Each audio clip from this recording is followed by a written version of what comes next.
Alright, this is going to be the first chapter in Scar's backstory. I wasn't there for any of these things, but now that I know these stories, I can tell them to you. They may not be as clear as my own experiences were, but I figured I'd try my best, because there were some exciting things that happened to the people I know. But first, with Scar. The beginning of her chapter, or the beginning of her backstory, as I'll tell you, begins with Scar sitting in an alley.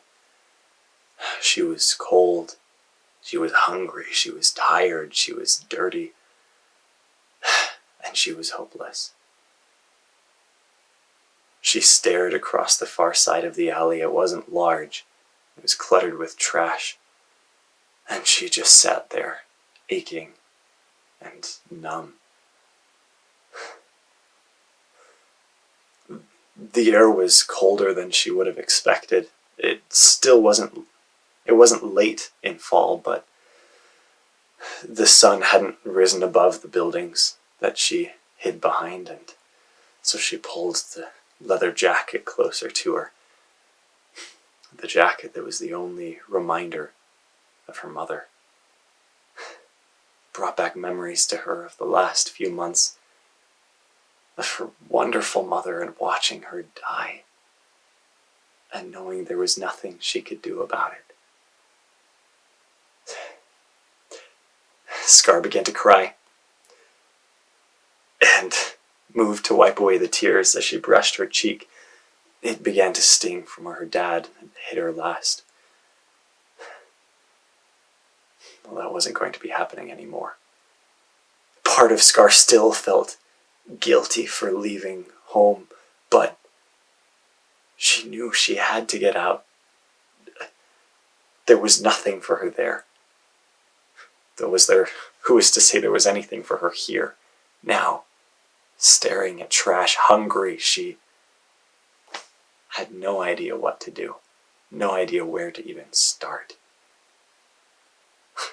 Sounds of laughter pulled her out of her thoughts, and she looked to the entrance of the alleyway where two boys walked past about her same age, and she thought bitterly how wonderful their lives must be.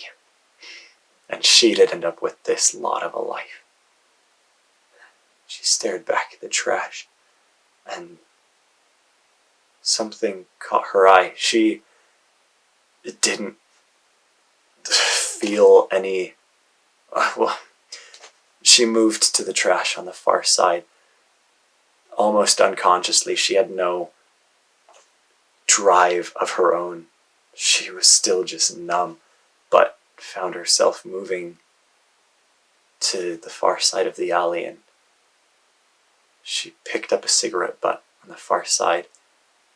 And the moment she touched it, everything flashed around her to some darker place, and she was immediately jostled by people and thrown back. The cigarette butt fell from her fingers, and she pulled herself up.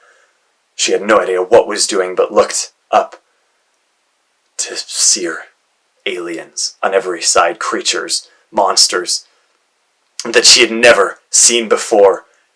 She couldn't help but let out a scream and tried to pull herself from the crowd.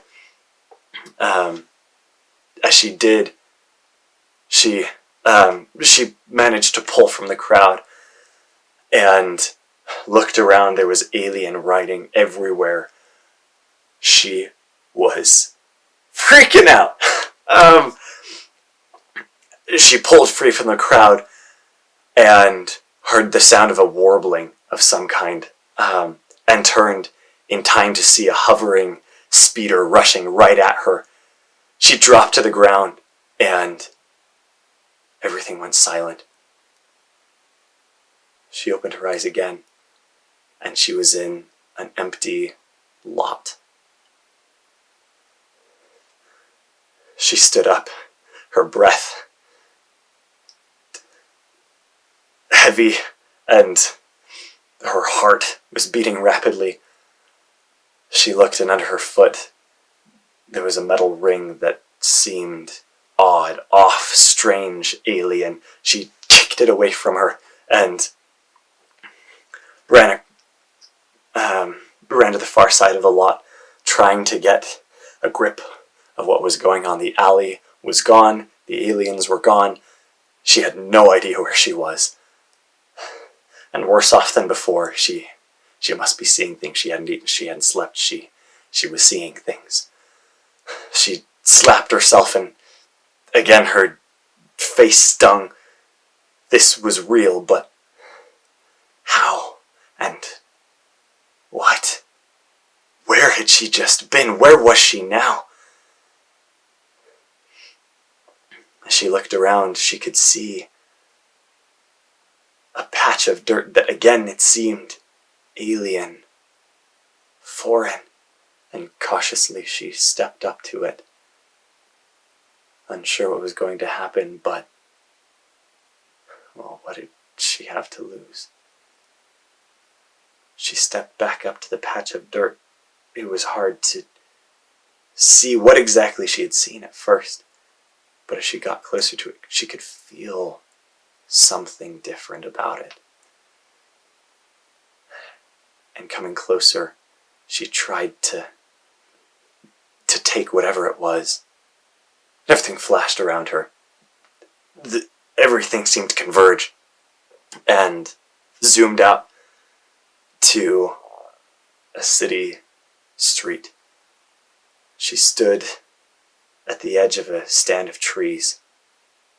And there were people walking around with Pokemon.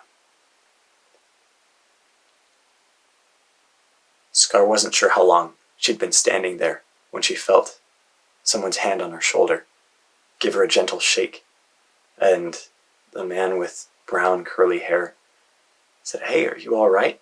She pulled her out of her thoughts, and she looked up. She could see the concern in his face, and he said, "You don't look good. What?"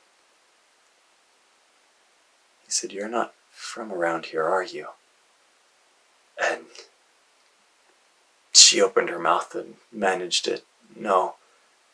She wasn't sure how long it had been since she had spoken last, hours, days, but her voice was hoarse.